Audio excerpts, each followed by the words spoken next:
Hello everyone, welcome back to the channel. So today I'm going to tell you how to force a restart on iPhone.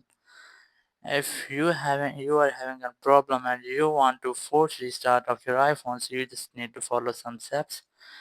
Here you have a method to restart your phone. You just have to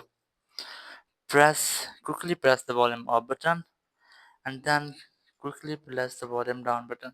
Just press and release, then press and release, and then keep and hold the power button. So let's do this.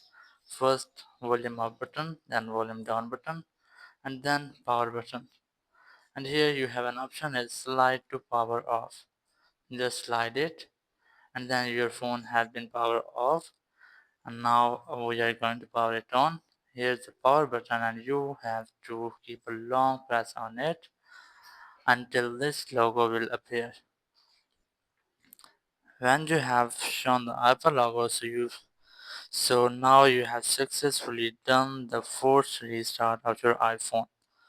Thank you very much for watching the video. Until next video, bye bye.